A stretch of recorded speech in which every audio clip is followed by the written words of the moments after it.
好吧，这个大罢免案子啊，一阶是1%啦，这个区的选民的1%，然后呢，这个25天呢要完成，然后再来呢，第二阶段60天，在这60天里面呢，通过一阶的要这个达到10%的选票才可以，然后最后的大罢免要通过25%的选票才成案啊，否则罢免就不成啊。那现在呢，这个昨天通过了十几个都是国民党委员，民进党都过了。那有9个没有过的呢，都是民进党的委员，就是蓝的罢绿的没罢成，哦，绿的罢蓝的通通过一阶了。但是呢，还有10天的补件期，就是在未来10天赶快把差多少补上来，哦，那所以呢，基本上还是有机会的了哈。那这个，但是你只有1次为限。你说这一次再交上去还是有问题的话，你就没机会了，不能再补了啊。那另外呢，这个19个国民党可以进入第2阶段，9个民进党没有到门槛。比如原来他们一直讲说吴沛憶很危险，吴沛憶很危险，吴沛憶连1阶都没过，哦，然后还要说这个你不要罢了，徒劳无功。因为呢，就算民进党罢了几个国民党，国民党会罢几个民进党呢？最后呢，加减差不多。问题是你1阶都不过啊，对不对？甚至像这个当时说原住民很有机会，陈莹啊、吴丽华都原住民，1阶也没过哦。那到底怎么回事？当然他们有几个理由了哈。一个是说我们比较晚，因为民进党先发动嘛，我们比较晚，这是一个。第二个，民进党各种资源，国民党现在没资源哦，等等啊，他有他的解释了哈。那所以呢，这个郭正亮也说，本来吴沛憶、吴丽华这些都有可能会过的啊，对不对？但是被中选会严审其实不是哦，因为这是地方选委会。那地方选委会大部分县市长是在国民党手里啊，中央选委会有派人来，但是你真的审的是地方选委会，他要交给户政事务所去查核，说这些人到底是不是在这个地方哦，有没有这个问题等等，是这样子的。所以你这个都不过，你去怪中央选委会，我觉得这个不要推来推去哦。你国民党自己本身，当然国民党可以说，哎呀，这个我们党没有在里面了，都是这个民间团体啊。民进党这样讲啊，柯建铭怎么讲的？去年2月，赖清德、卓荣泰、柯建铭5人小组就已经讨论要大罢免了，所以民进党是府院党都在后面呢。那你国民党呢？到底是怎样？哦，所以呢，很多支持者就失望啊。不过还有10天了，就看这10天。他能不能急起直追了哈？否则的话，你还怎么以战止战呢？你用什么战？你根本没有战去止战呐！哦，这种打仗的时候，最佳的防御就是攻击了。哦，你不能只是防守，我防守哦，不攻击哦。那国民党里面我知道有一些人，包括立委啊等等党工干部，他们认为哦，不要炒热，说炒热仇恨值就增加了。那这个时候呢，这个国民党有些原来人呢不会被罢，就可能呢高了。问题是对方在炒啊。你不吵，人家在吵啊！你不热，人家在热啊！火都烧到你家门口，你说我还是这个隔岸观火、静观其变，行不通的了啊！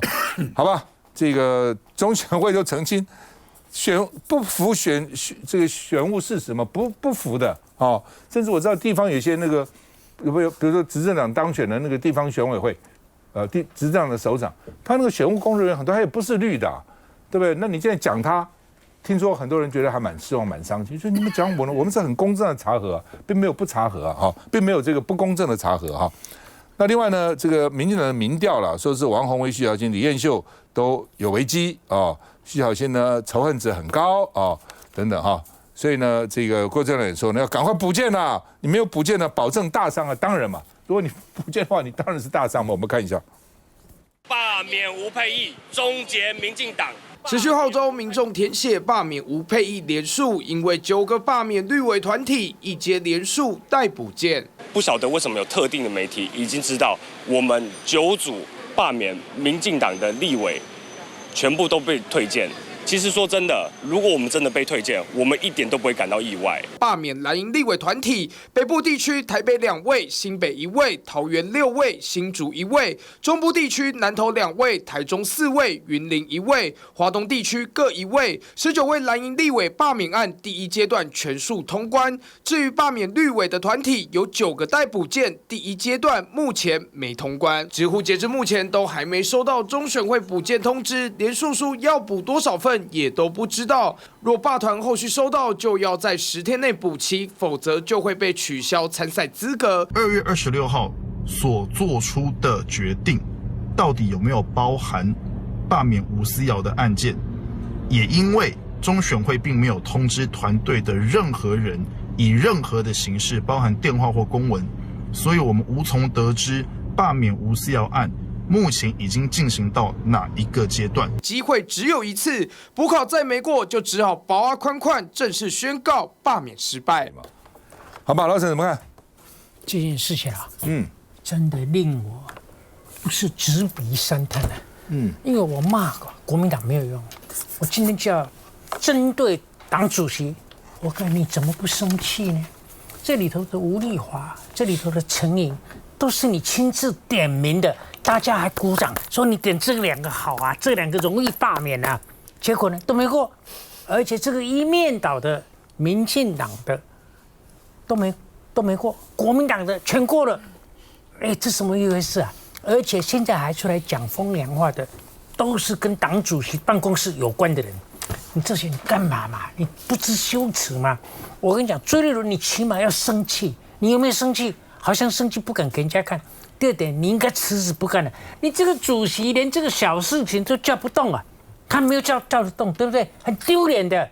我一直就马不知脸长，我一直说你这干不了，我来当，我不要钱。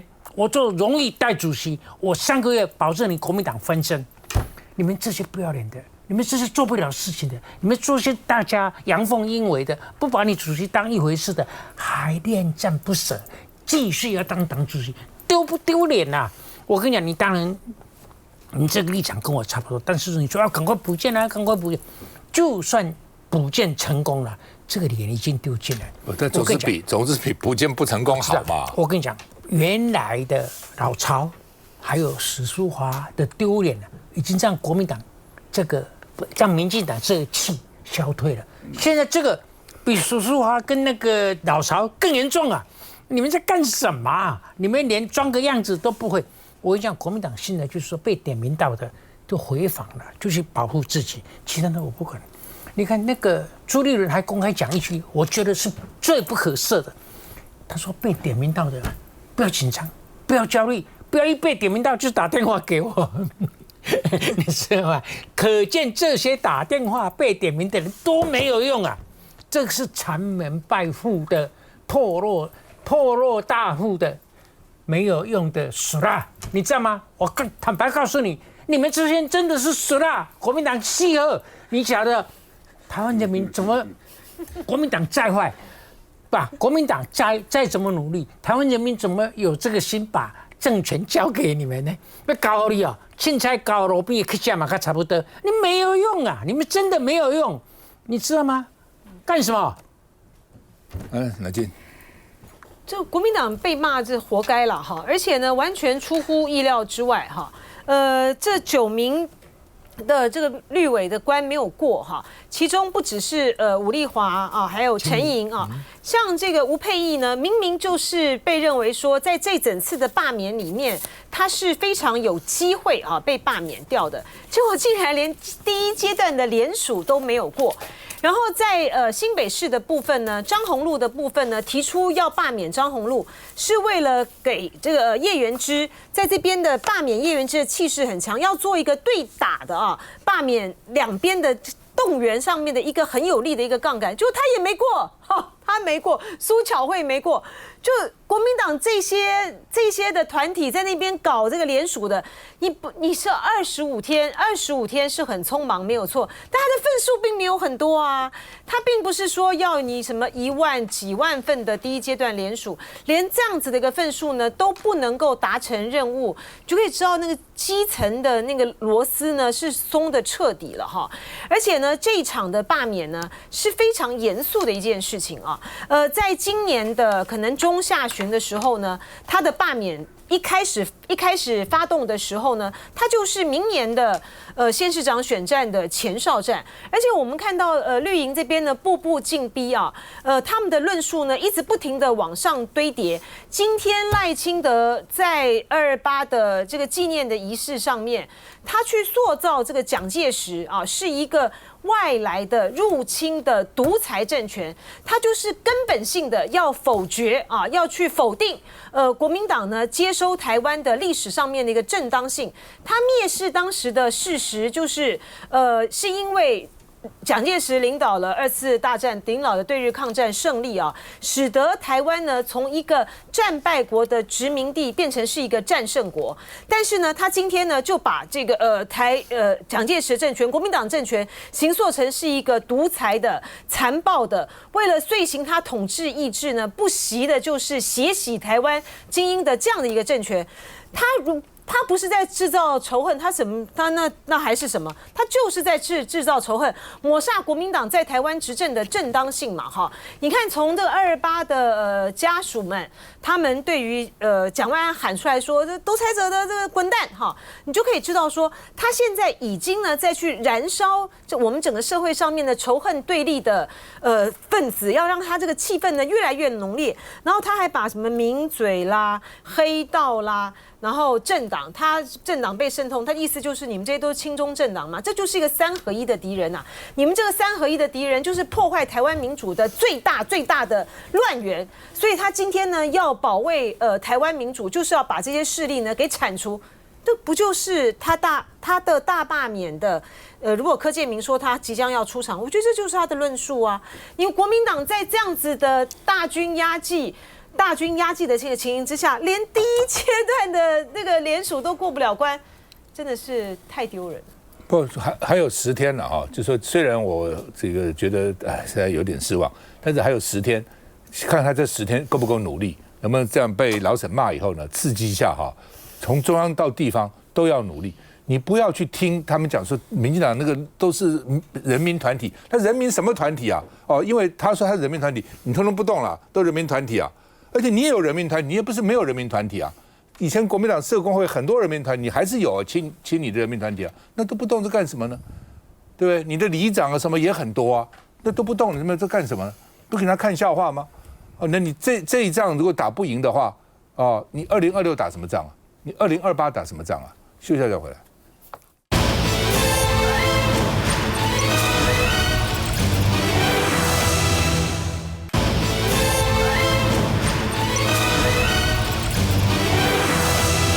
好吧，这个香怡因为在基层跑，你怎么看啊？到底怎么回事？能连署连成这个样子？因为我没有机会讲这件事情，但是我观察这整个就是罢免啊，还有包括前面财划法的整个一个状况来观察来说明的话呢，其实是从可以讲到就是财划法在立法院冲突的时候，其实我觉得民进党真的是那个技巧真的是很好，因为应该是说我用一个很中立的一般民众的角度去看整件事情，其实大家对于立法院的冲突已经很无感了，但是打完架你还是得有个说法吧，所以很多的基层，其实我在收到很多蓝营的支持者的很焦虑的心情，就是告诉我说可不可以有一个，他还把文字都写好给我，第1点、第2点，然后 Q&A 这样子。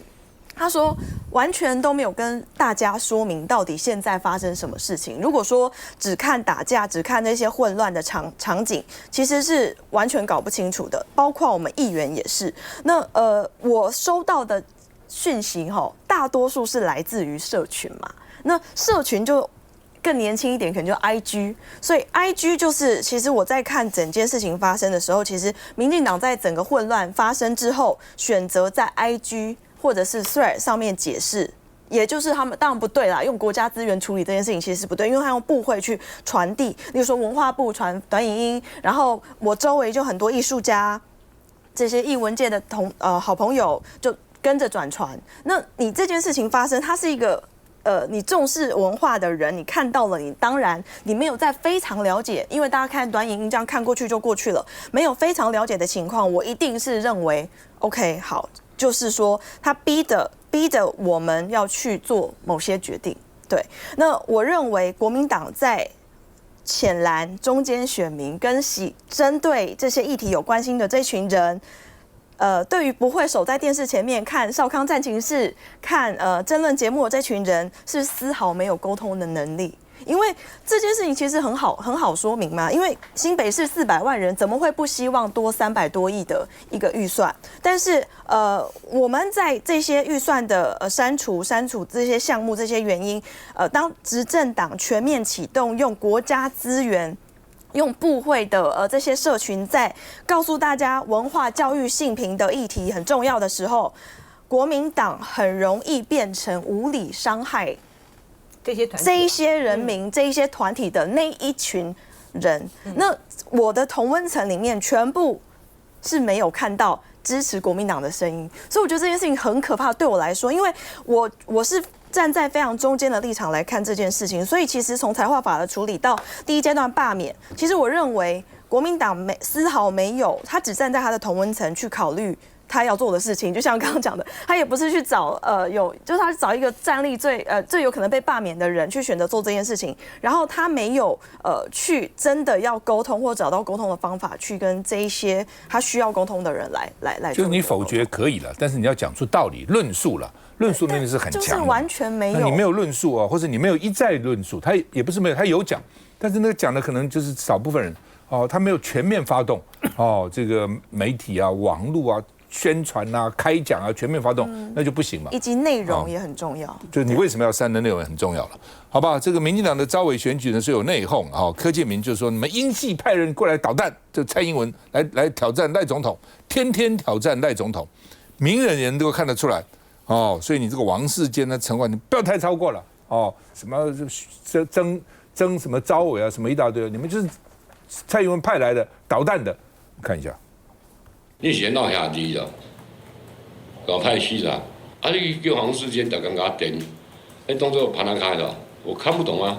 谈到党内新科立委陈冠廷想争取国防委员会召委，柯建铭这气吞不下去。陈冠廷，你的故乡无人机的。延期100亿被50亿，你不会痛心吗？今怎么还过头来叫王世坚咬我了？王世坚所讲的怒斥陈冠廷，我是一个直接总召，低声下去跟他讲，既然被他挂电话。言下之意就是故乡预算都顾不好，还想当召委吗？而民进党团整场记者会2/3以上的时间，柯总召更都拿来骂陈冠廷。你把我搞大讲，又要来看尬。应该跟我协商，你做好电话，我早也不回，我何其可悲啊！我眼泪必须往会吞下去的。另外，陈委员，年轻人有时候要修养要好一点。你尊重总召哈。幕僚私下透露，或许根本没有挂电话仪式，但柯总召的咄咄逼人，会是跟陈冠廷的爸爸前立委陈明文有关。因为2016年的立法院长柯建铭跟陈明文两人都有角逐，另外双方也曾因为竹合并一事意见相左。上一次我就有表达参选院长的意愿。夫妻那辈的恩怨似乎没随着陈家交暴烟消云散。好，柯建铭说：“我不忍了。”我已经一忍再忍哦，我多辛苦啊哦，而且我就打电话给陈冠廷，还被他挂电话哦。那这个王世坚每天来电我哦，你看我好欺负是不是？哦，陈冠廷的爸爸陈明文，可你爸爸还叫我照顾你哦，你还每天电我哦，而且你们这些英系不要天天挑战赖总统，什么意思啊？哦。来，这个孟华怎么看？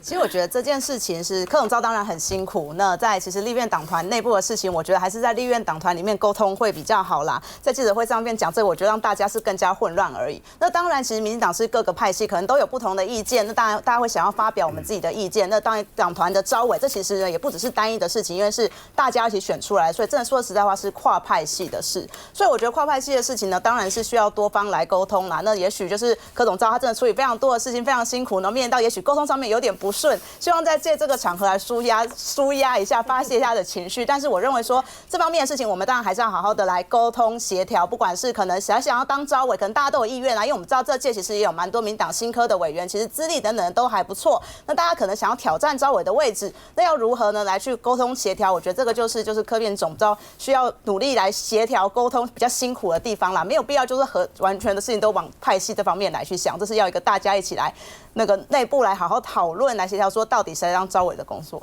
好不好？这个赖清德说，这个民意代表不要用3星等之类的人做助理了哈。那基层有很多反弹，我们看一下。家主席赖清德抛出禁止民代聘用3星等助理，兄弟姐妹都在内。新北市议员林秉佑则开出第一枪，反对这规定，指是否有人嫌现在执政太轻松，要给我们往上调难度。个人是表达不支持也反对，直接的去把这2件事情挂钩在一起，其实并不是一个我觉得科学充满逻辑的这个。做法到底这么助理费到底怎么回事？怎么搞那么多人？200个人相关，70个人现在还在这个查案。因为你当民意代表，你有时候在议场，尤其立法委员南部选出来，你在北部开会，你地方要跑不一定跑得来。那如果你姐姐、你爸爸去帮你跑，人家觉得啊，人因好心要伫另外你搞你顾预算对不对？地方过来找，因老爸生意又高，有亲人其实是有加分啦。那第二个就是说很多。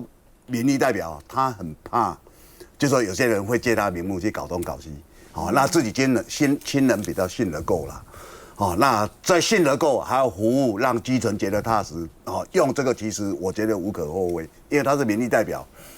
那赖清德在这个时候，他当然是因为刚好碰到林代化这个事件嘛，林代化他是针对林代化嘛？对，他就借着林代化这个事件出来讲，但是我觉得他过去已经很不以为然了。他过去在台南当市长，认为很多议员，然后谁跟谁，然后一棒接一棒，比如说他最讨厌的是陈廷辉嘛，陈廷辉去选立委，他妹妹原来当他助理，就又去选议员，他对这个不以为然啦。我老实讲，他心里认为说自己是很青年派的这样，但是在地方服务真的不一定这样。那赖清德要讲这个，他其实是应该先跟自己党内先沟通，因为民进党这种蛮普遍，国民党也一样。你要台北市议会，民进党就好几个用自己家人啊，还是有啊。那为什么有时候他会想栽培，说你先学习一下，将来来接我棒子？所以他们在讲什么家族政治，讲什么？我看我们台北市议会大概有1/3以上的也都是家族政治，因为他们爸爸我都很熟啊，他们现在当议员啊，非常多啊，真的就是这样。那这个其实。他会去接他爸爸，就会先当他的助理啊，要做地方服务啊，慢慢介绍接完走啊，这样就这样来的嘛。赖清德这个事件我觉得他那种自我优越表现荡然无遗，他党内完全没有沟通，所以让很多人不以为然。那他也要趁机来杀那个林代化的傲气啊，认为说林代化你们这些人都是搞这一套，那这个其实对赖清德来讲是不好的事情，会对他会有受伤，因为你这个有时候很难避免。那我们现在看到师傅他手上有一堆人这种，因为有人会检举你的政敌会去检举你，地方政敌就是会去检举你，那检举你他们很多就不办，放一阵子再办，那而且看颜色办都会有啊，所以很多人讲说，为什么谁被办，谁没有被办？譬如说香宜这个选区何淑峰就被办了。对不对？那何淑峰大家也知道，他跟苏系的某些要角是很熟的，都知道啊。以前甚至还告上法院来怎么样？就这些都有啊。那为什么搞到最后要选举的前一年或前多久，突然就被办？前一个月就被办，你就别选了，你知道吗？所以我们当然很希望很制度化。现在地方的议长大家说应该把这个弄出来，大法官不愿意去解释对不对？这次高虹安那个，我们看到郭义珍法官很好心，说我们这个请你大法官来解释，把它定下来，以后大家办案有一个好办的方式。大法官把它打回票，说就是不受理判吧，不受理。他如果受理以后，大家以后用大法官这个来做解释，很好，但他不愿意，那不愿意就变成说检察官拿在手上，他就很好用了，他要办谁就办谁，他。和那个都没有相关，像我们认识的民意代表被办的人太多了。我说你怎么会这样？他说大家都这样就一起讲啊，真的就是这样。有人跟你讲说可以这样了，那我认识民意代表很多他其实是很辛苦，他没有其他业外的收入，他地方你要红白帖子，薪水不够，薪水10几万怎么会够呢？那人家就跟他讲，你把他助理费把他挪过来，你做那个选民服务。做选民服务没有纳入自己口袋，还是有罪啊。这个就越来越看，现在变成检察官要不要办理，那这个就变成自由新政了，很不好。现在已经有200个人这个牵涉这些助理费的案子，休息一下再回来。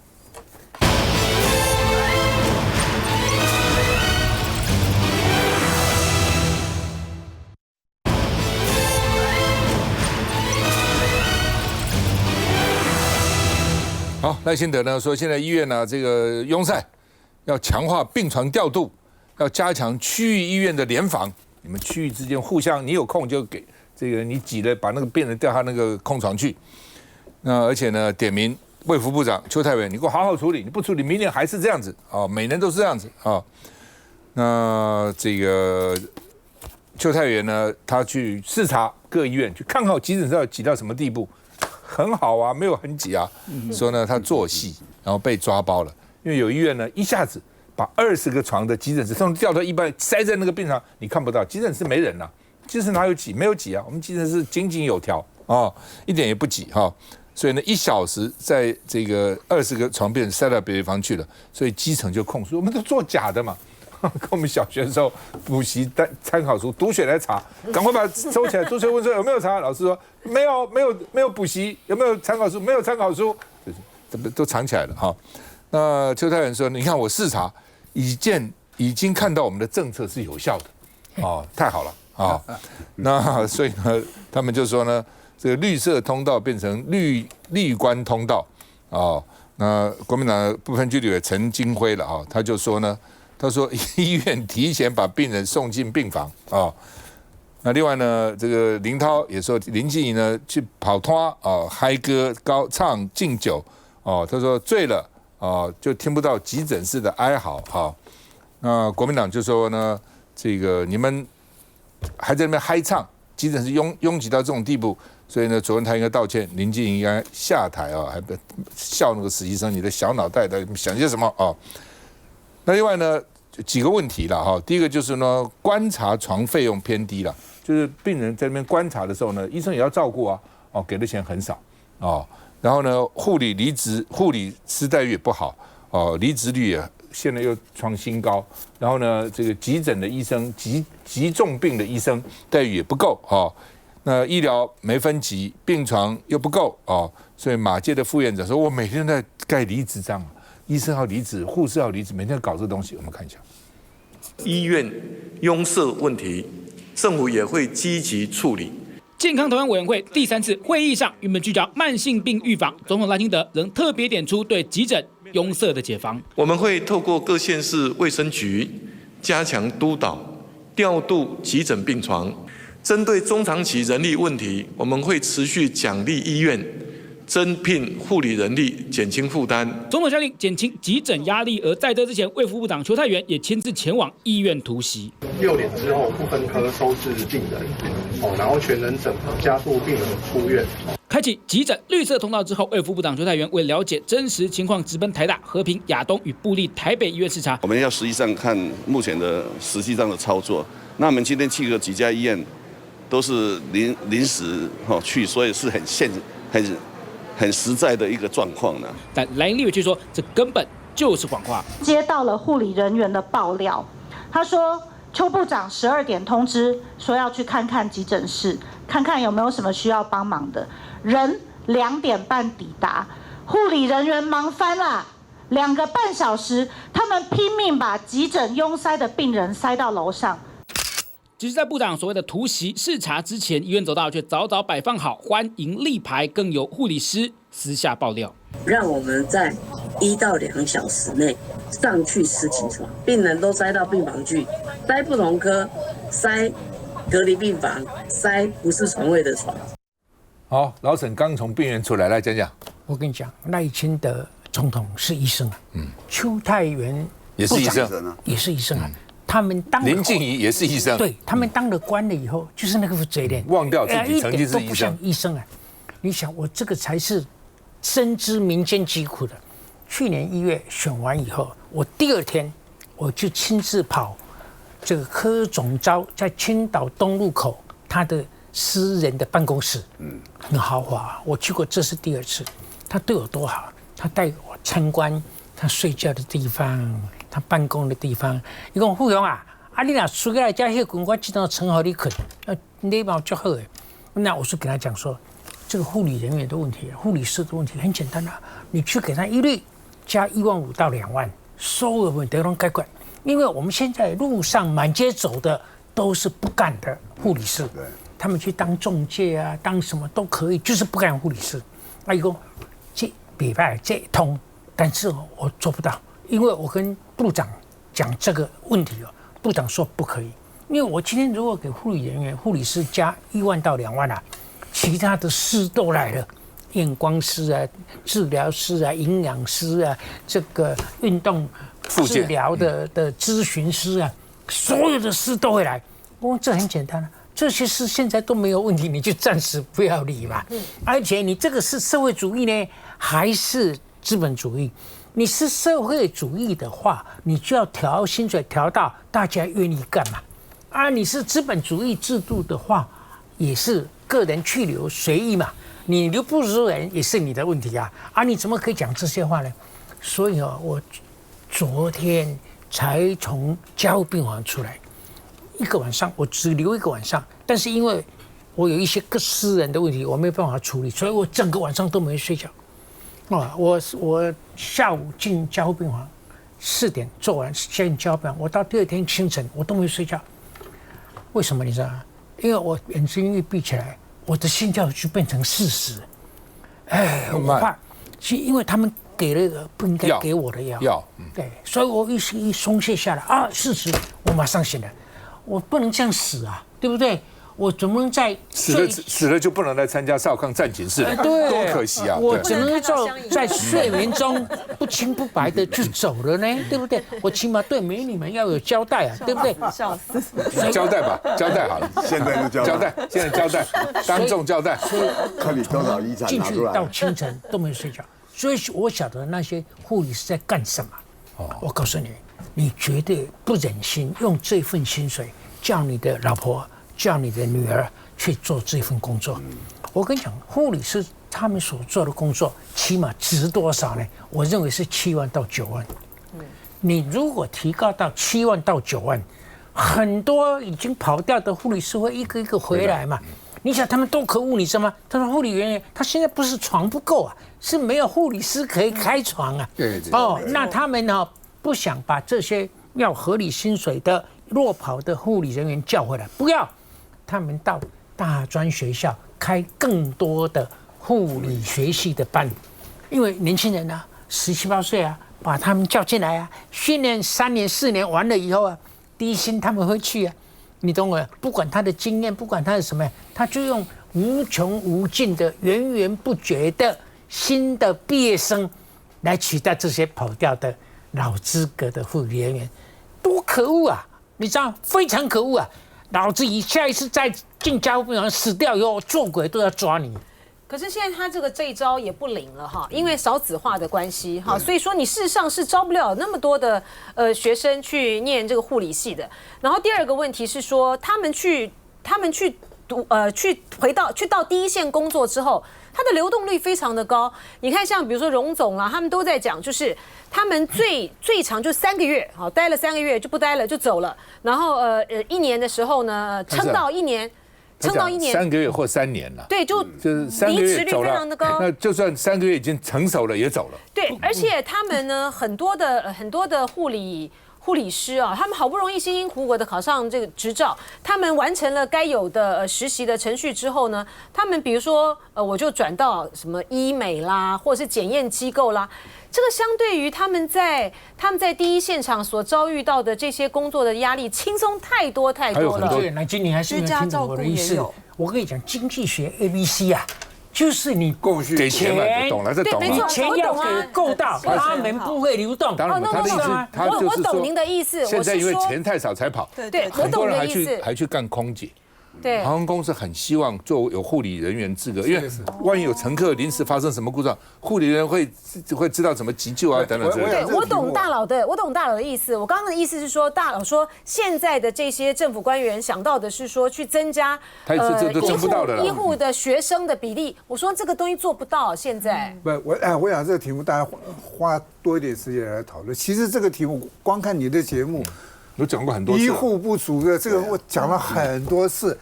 先老沈刚才讲法，我同意。先解决我们现在最缺的、最重要的问题，先把它解决。至于其他问题，我们慢慢再来解决。对啊，没错。还有各个医院对急诊室，我觉得投入的不够。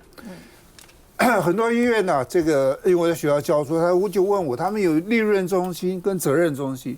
把急诊室搞成利润中心，这是不对的。急诊室是要投入的，要加强，因为急诊很多你才转到各科的病房，你才会有收入嘛。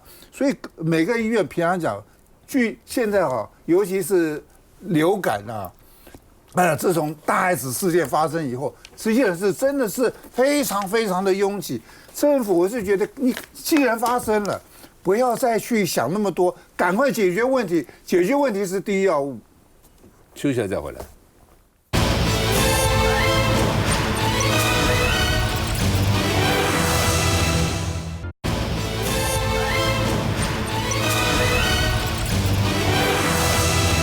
好，那么柯文哲因为爸爸过世了不高寿了95岁好像。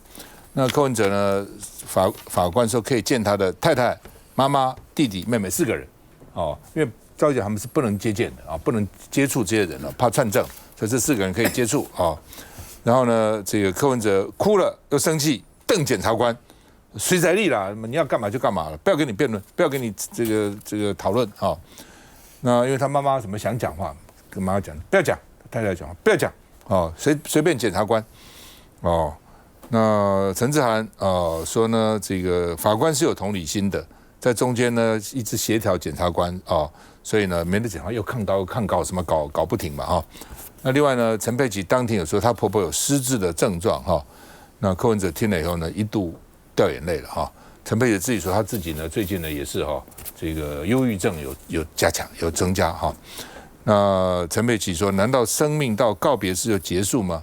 因为他们就是这个到告别式那天10号就停了就不能够再接见北所呢是说呢，因为刚好遇到228连假，所以3月2日可以办理接见那另外呢，这个陈佩琪说，228这么多年以后，只换一批人而已嘛，所以百姓悲鸣苍天无眼他爸爸曾经担心儿子会不会因为冤狱被关起来那简舒培呢议员就轰陈佩琪说呢，不要消费228了，那你们是贪污嫌犯，怎么能够比这个228受难者怎么比较呢？这乱比喻中黄国昌说，主席讲柯文哲在看守所内可以感受到，因为他要延续柯文哲的一日北高，柯文哲是脚踏车那体力要很好，一日北高，我们看一下。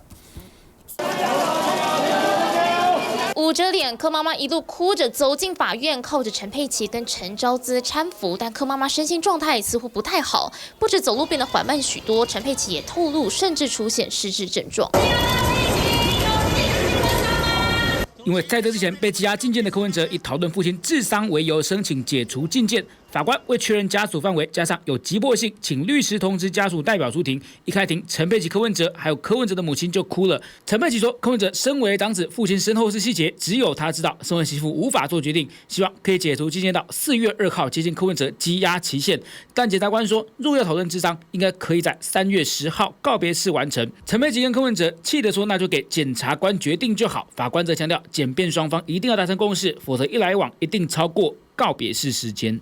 我个人对于检察官这种坚持，我是极度的不谅解。我的公公94岁失智，难道一个人的一个生命，所有的都到告别式完，就全部都结束了吗？最终，北院裁定柯文哲从27号开始解除禁见，到3月10号期间可接触陈佩琪母亲、妹妹还有弟弟。而妻子陈佩琪也在脸书写下给柯爸爸的信，表示228是您心中的痛，你的儿子因为这些莫须有的指控被关押在阴冷的大牢里，228从没离开过这里，只是多年后换着一批人而已。我的先生也说了一句话，他说：“我们问心无愧，我们不用求人就尊重法官的一个审酌跟裁定。孟华。其实柯文哲图利贪污，我们知道这是因他现在是重大的嫌疑犯，但收押是因为这件事情所产生的结果。那现在我觉得柯文哲家里他们拿了非常多的理由，说例如说，可能就是他妈妈可能失智啊，所以必须要让柯文哲出来讨论说，可能后事要怎么办。但我们其实知道柯爸爸还有其他的儿子女儿，所以我觉得其实在柯家人里面，他们所提出来很多理由都很牵强啦。那甚至还把比喻跟228来做一个比较，我觉得民众党没有必要再做过多的政治的这些动作了。其实为什么不好好的来承认说柯文哲他就是在各的不管金华城案等等的，他就是有福利，就是有犯罪，而不是在不断的转移焦点，这样对民众党真的没有帮助。肖总，其实你可以看到哈，像柯文哲这个绝对不是台湾第一个案例嘛，一定这些年来每年都有，甚至一年有好几个。那为什么会弄成这样？我觉得开始北首讲话很不客气，说日期不是由你们决定。那告别式哪一天？当然是家属决定啊！难道要赖清德决定？家属决定哪一天？可能我们子女可能会相冲，会怎么样，对不对？他把那东西综合起来哪一天？那哪一天决定以后再告诉你，台北看守所你就那一天让他去吊唁了。比如说太阳花里面有一个叫戴玲，他是嘉义市的议员，他爸也是以前的老议员，他爸爸过世了那也是照样拉去，甚至不带借记啊。所以我觉得这就是一个人情社会。那今天北首他所代表的矫正署或者法务部你不能去看清或者去忽略台湾人这种人情义理，这是子女送父母最后一程的，就不要再闲言闲语，因为我们本来就有一个固定的方式在处理这个事。那这是柯文哲他们当然讲，他们说我们长子我们要家人要讨论怎么来处理父亲的祸事或怎么样，这些当然也情有可原，但是以前你有没有破这个例子？据我所知是没有。赖香吟。其实柯文哲的案子到现在，当然他要负他该负的这个法律责任，但是我觉得跟家人的事情，我觉得应该分开来看。那因为过去呢，我是跑新闻都是跑柯市长的新闻啦，所以其实从一开始他从跟连胜文在选举，然后有跑到，然后后来也有负责相关的这个新闻的，就是等于是说我跟他的新闻大概也跟了好几年的时间，所以我觉得心中满满的感慨，就觉得从一开始媒体当然就是追着他跑吗？他做一个眉头啊，他咳一个嗽，我们就知道他哽咽了。他跑步也好，他要爬楼梯，他要怎么样？其实每一个事情，一个小动作都可以是衍生出一个很大的新闻的。所以那时候每天都要连线。那从他那个时候，然后发生了很多事情，到现在连自己的父亲可能都见不到最后一面的情况，其实真的是会就是蛮难过的。所以我们是希望啦，就是说减掉就法理情情理法嘛，是希望不要这么的绝情，把这个事情还是给他见家人最后一面的这个机会。来进。而且他只是解除禁见嘛，并不是说在这段期间的时候把他放了，他回家不是对，并不是把柯文哲放了，让他回家去处理这个事。来跟他讨论一下，这也只不过就是家属要土葬还是要火葬？对，这也不过就是家属去跟他商量这个后事如何处理啊。而且因为我觉得陈佩琪讲的非常的合理嘛，你要用什么样的骨灰坛，然后很多的细节都要由长子来做决定。我觉得检察官不需要防到这样子的地步啦。我觉得人的一生啊，只有父母各一那碰到你被羁押而他们过世，这个场合实在是非常少。所以我觉得为了人情世故有大家用同理心，就是不妨修改成大家都可以通用，而不要对柯文哲这个人有例外。对呀，我想死者为大，尤其是父母跟子女这种关系所以我刚才大家讲，我们都觉得都对了这个把它变成一个惯例通案跟那个通案不要变成一个特案，这样子对社会大众也比较好交代。对，某些人可以，某些人不可以。对，检察官的担心是。